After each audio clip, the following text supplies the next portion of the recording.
Hi guys, Mr. Dalton here again with another video, and today's video is going to be another lesson idea. It's going to be a continuation from a lesson I did last week. We're going to be doing a gymnastics session, and we're going to keep with the same flow from last week. So we're going to learn a couple of jumps, a couple of balances and a couple of rolls. And then what you can do over the week, using what we've learned last week and what I'm going to teach you this week, we can then start to build up more of a portfolio of some of these balances, rolls and jumps.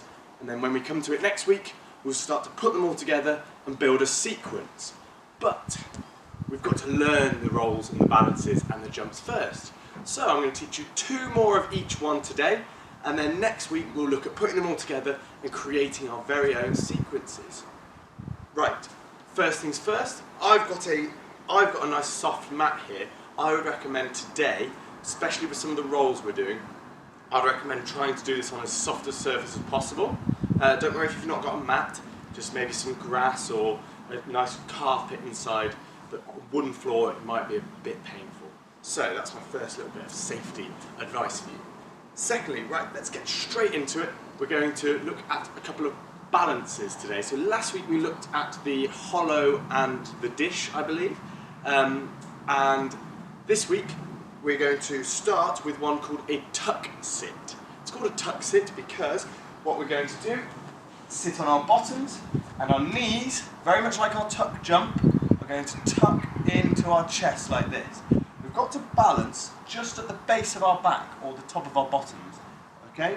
We're going to try and, doesn't matter if you roll, what you've got to do is try and hold that balance and keep still, and that.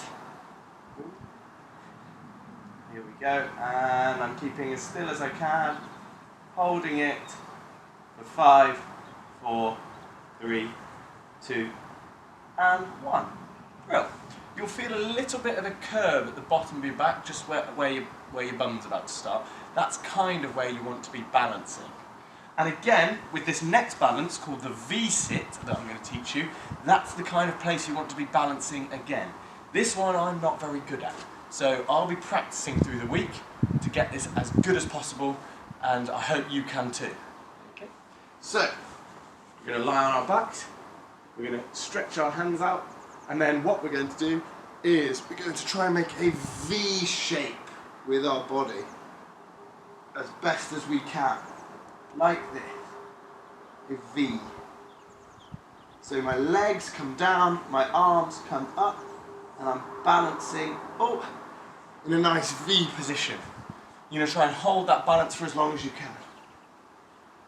Try and hold it up like this.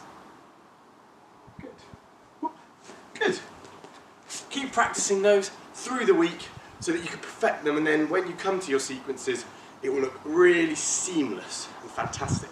Next we're going to look at a couple of jumps. Last week we looked at just a regular jump and we looked at a tuck jump. This week we're going to look at a pike jump and a split jump. Before I get into this, what we need to remember is we need to remember to use our arms to help propel us up in the air, and when we land we've got to use our knees as a shock absorber. So they've got to bend as soon as we hit the ground. Okay, so we're going to use our arms up, bend as soon as they hit the ground. So the pike jump, firstly, the pike jump, our feet are going to come up, okay, and our hands are going to touch our feet. So, like that. I'm not very flexible, so I'm not the best at it, but again I'll practice and practice and practice to try and get that flexibility. My feet are going to come up as far as they can, and then they've got to go back down, and I've got to bend my knees when I land. We've got to try and touch our, that wasn't very good, touch our toes as we're in the air. One last go, okay, and I'll do it from the side. Brilliant, great, so that's the pike jump, lifting our feet to touch our toes. And next is the split jump, very similar, but our feet aren't going to go forward, they're going to go out to the side. We've got to try and touch the sides of our legs with our hands. Again, not the most flexible. I'm sure you guys can show me how to do it. So I'm going to bend. I'm going to use my hands to propel myself up. And then my hands are going to try and touch my feet. And I'll show you from the side. Up. And I'm bending my knees as soon as I land. That's really important. Try when you land. You've got to try and keep a solid base. If I land and I'm wobbling all over the place, it means I haven't quite got it yet, which is okay. It means we just need to practice a little bit more and you can get there. I know you can. Next up, we've got a couple of rolls. What we're going to do is one called the egg roll and one called the forward roll. We're going to start with the egg roll. And all you're going to do is you're going to lie in our tuck sit position. However, we're going to be on our backs. And all we're going to do is roll a bit like an egg over, okay, and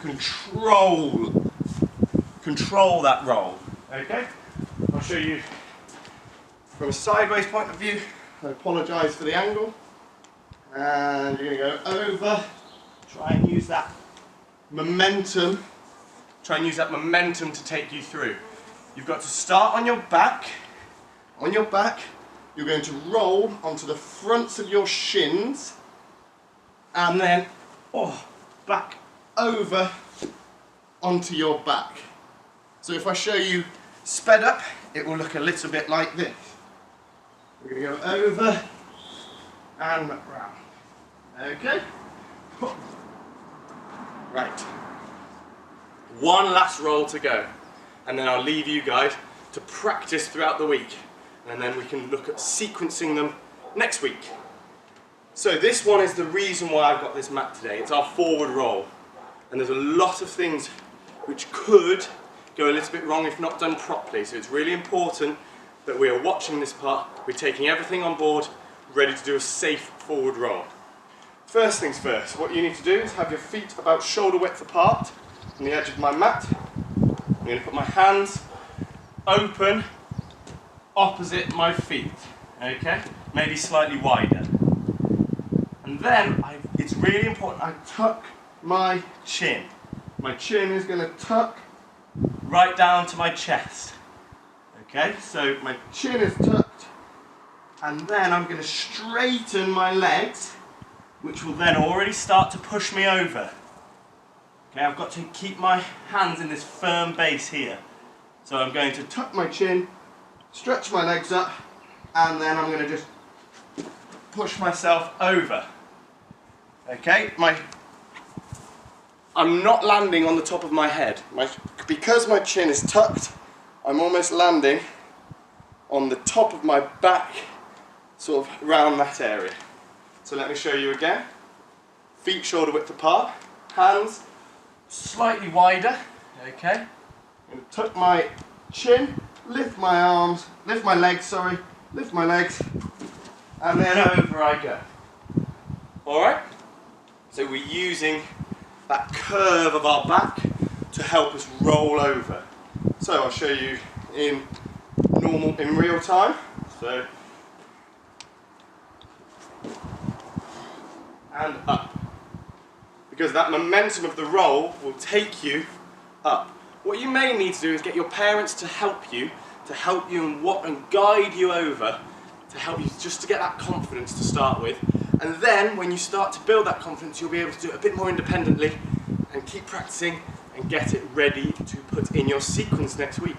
It's quite a hard roll, some hard moves in there. That V-sit's difficult, that forward roll's difficult, and those jumps are definitely difficult, especially for me.